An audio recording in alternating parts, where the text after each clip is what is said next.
I have hundreds of those, but one that's my most exciting, but it's all positive. It's not like dangerous or anything. I had the time when I did interview LL Cool J. I was living in Chicago at the time. When I first met him in person, I talked to him over the phone before, but I went home and I told my girl at the time, I was like, you always tell me you're surprised that the rappers like me and stuff, but like LL like really liked me. Like LL is the man. Look at his phone number. This is him. And so she's like, kind of like, oh, whatever. So we go to the concert that night, and it was at the House of Blues in Chicago. And for those who have been there, it has opera seating. So there's little like rooms you can sit up on the second floor to second tier. So I was in one of those. I was reviewing a concert for the Chicago Tribune, and I'd interviewed him for the Chicago Tribune for a separate story. And during the show, LL saw me, and he said on stage during the middle of his show, "Yo, what's up, my man? Soren Baker's in the house." And my girl looked at me and I looked at her like, yeah, he actually said my name on stage, like shouted me out for real in front of the House of Blues in Chicago.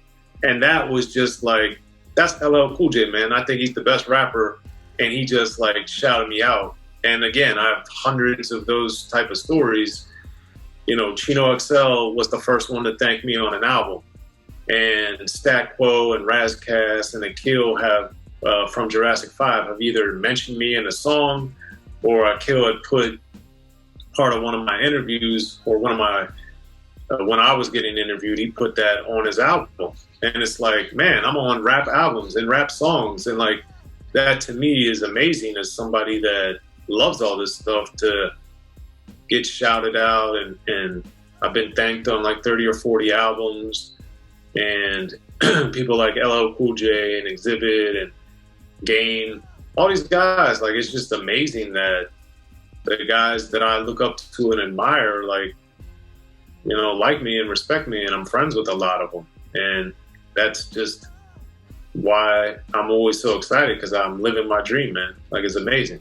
Well, at the end of 2020, I'll be promoting the Gucci Mane Guide to Greatness that just came out, and I'm very excited about that. I'm also looking to lock in one or two book things that I'm working on, one of which I alluded to earlier in the Gucci Mane world. So I'm excited about that. And then, like I said, I've got a script that's almost, knock on wood, going to go to the next level and get more interest on bigger scale than it is now, which is exciting.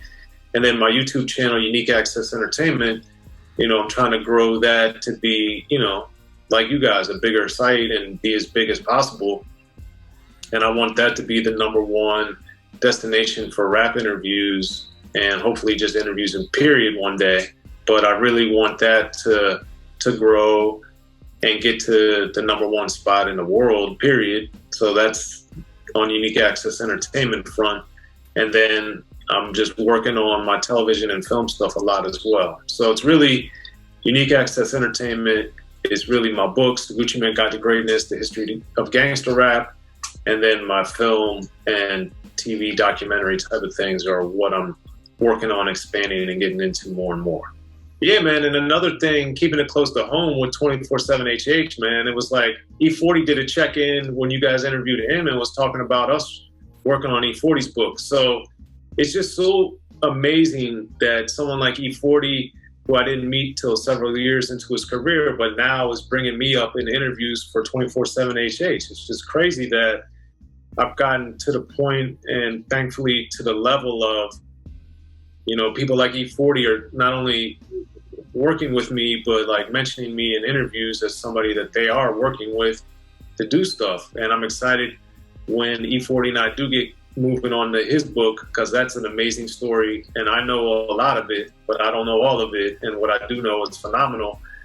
That's one of the most gratifying and satisfying and like exciting and humbling things, that people like E40, who's clearly one of the best rappers of all time, is thinking about mentioning and working with me is very like humbling and flattering, and like, man, this is what I dreamt of when I was a 10-year-old, 11-year-old, 12-year-old kid trying to figure out how to get involved in this game. And now I am. And that's like such a blessing and so satisfying.